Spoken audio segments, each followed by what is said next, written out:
कार्तिक नहाने की ब्राह्मण ब्राह्मणी की कहानी। कार्तिक की कहानी इस प्रकार है। एक ब्राह्मण ब्राह्मणी थे। वे 7 कोस गंगा जी यमुना जी नहाने जाया करते थे। ब्राह्मणी बहुत थक जाती थी। एक दिन वह बोली, कोई बेटा होता, बहू आती, घर में खाना बना मिलता, कपड़े धुले मिलते। ब्राह्मण बोला, तूने बड़ी बात कही, ला मैं तेरे लिए बहू ला देता हूँ। एक पोटली आटा बांध कर दे दे, उसमें थोड़ी सी मुहर अशर्फी डाल देना। उसने पोटली बना दी। ब्राह्मण पोटली लेकर चल दिया। कुछ दूर पर यमुना जी के किनारे लड़कियां अपनी मिट्टी के घर बनाकर खेल रही थी। उन लड़कियों में से एक लड़की बोल रही थी, मैं तो अपना घर कभी नहीं बिगाड़ती, मुझे तो रहने के लिए चाहिए। ब्राह्मण को वही लड़की भाग गई। वह अपने मन में सोचने लगा, यही सबसे समझदार लड़की है। वह उसके पीछे पीछे हो लिया। जब वह घर पहुंची तो बोला, बेटी मैं भूखा हूँ, अपनी माँ से पूछ, मेरे लिए 4 रोटी बना देगी क्या? कार्तिक का महीना है, मैं किसी के घर की रोटी नहीं खाता। मेरे पास आटा है, अपनी माँ को दे दे और अपनी माँ से कह दे आटा छान लेगी। अच्छा बाबा, कहकर उसने अपनी माँ से कहा, माँ बाहर बाबा बैठा है, उसकी रोटी बना दो, आटा छान लेना। उसने आटा छाना तो उसमें से मोहर अशर्फी निकली। वह बोली, जिसके आटे में इतनी मोहर अशर्फियां हैं उसके घर में ना जाने कितनी होगी। जब बाबा रोटी खाने बैठा तो लड़की की माँ बोली, बाबा तुम अपने लड़के की सगाई करने जा रहे हो? बाबा कहने लगा, मेरा लड़का तो काशी जी पढ़ने गया हुआ है, अगर तुम कहो तो खांड के कटोरे से तुम्हारी लड़की का ब्याह कर लें और अपने घर ले जाएं। लड़की की माँ बोली, अच्छी बात है बाबा। वह लड़की को ब्याह कर ले आया। बोला, रामू की माँ किवाड़ खोल कर देख, मैं तेरे लिए बहू लेकर आया हूँ। बुढ़िया बोली, दुनिया तो ताने मारती थी, अब तुम भी ताने मारने लगे। हमारे तो 7 जन्म भी बेटा नहीं है तो बहू कहाँ से आएगी? ब्राह्मण ने कहा, तुम किवाड़ तो खोलो। उसने किवाड़ खोल कर देखा, सामने सुंदर बहू खड़ी है।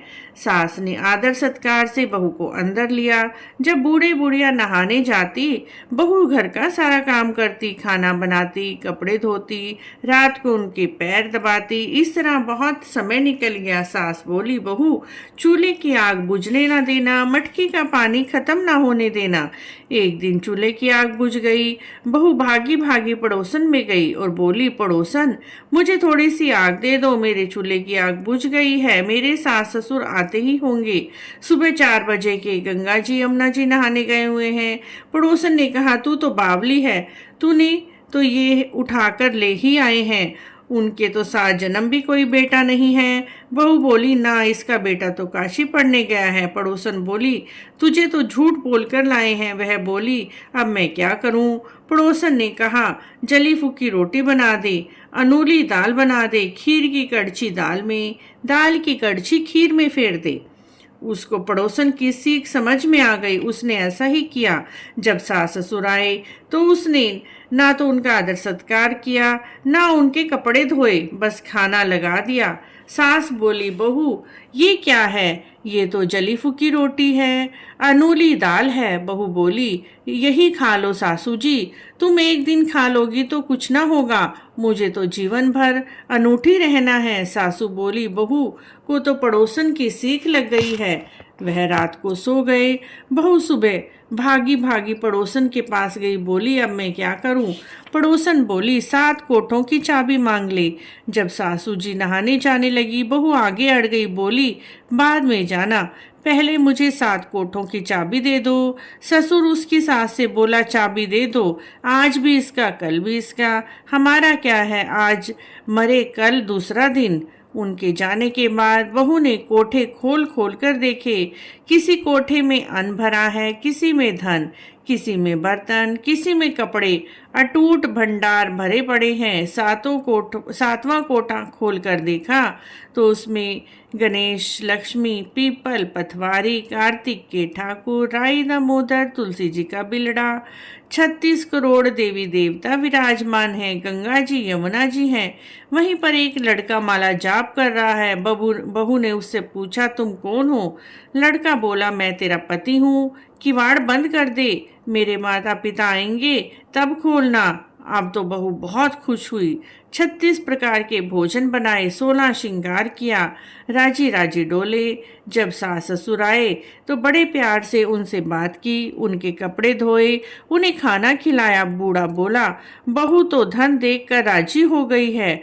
बहू सास के पैर दबाती जाए और कहती जाए, माँ जी तुम इतनी दूर 12 कोस गंगा यमुना क्यों नहाने जाती हो? थक जाती होगी, तुम्हारे तो घर में ही गंगा बह रही है। सास बोली, बावली कहीं घर में भी गंगा यमुना बहती है? बहू बोली, हाँ माँ जी, चलो मैं दिखाती हूँ। उसने 7वां कोठा खोल कर दिखाया। उसमें गणेश, लक्ष्मी, पीपल, पथवारी, तुलसी जी, कार्तिक के ठाकुर, राई दामोदर, शिव पार्वती, 36 करोड़ देवी देवता विराजमान हैं। गंगा यमुना बह रही हैं। तिलक लगाए चौकी पर एक लड़का बैठा माला जाप कर रहा है। माँ बोली, तू कौन है? वह बोला, माँ मैं तेरा बेटा हूँ। बुढ़िया ने पूछा, तू कहाँ से आया? लड़के ने कहा, मुझे तो कार्तिक के देवता ने भेजा है। माँ बोली, बेटा यह दुनिया क्या जानेगी, क्या जानेगी मेरे घर का धनी, क्या जानेगा देवर देवरानी, क्या जानेंगी आंगन बाड़न की पड़ोसन, तू मेरा बेटा है। उसने पंडित जी से पूछा। पंडित जी बोले, बहू बेटा खड़े हो जाएं इस पार, बुढ़िया खड़ी हो जाए उस पार। चमड़े की अंगिया पहन लो, छाती में से दूध की धार निकले, बेटे की दाढ़ी मूछे भीगे, पवन पानी में गठजोड़ा बंधे, तो यह सब जानेगी बुढ़िया का बेटा है। उसने ऐसे ही किया। चमड़े की अंगिया फट गई, छाती में से दूध की धार निकली, बेटे की दाढ़ी मूछे भीगी, पवन पानी में बहू बेटे का गठजोड़ा बंध गया। ब्राह्मण बहुत खुश हुआ। हे कार्तिक के ठाकुर, राई दामोदर, श्री कृष्ण भगवान, जैसे बहू बेटे को दिया वैसे सबको देना, जैसे साहूकारनी को बेटा दिया वैसे ही सभी को देना। बोलिए कार्तिक के ठाकुर, राई दामोदर की जय। इस कहानी को कहते सुनते हुंकारा भरते, सबको बहू बेटे का सुख देना, सबके घर अन्न धन से भर देना। बोलिए कार्तिक के ठाकुर की जय, राई दामोदर भगवान की जय, गंगा यमुना की जय। कहानी अच्छी लगी है तो प्लीज़ लाइक शेयर सब्सक्राइब।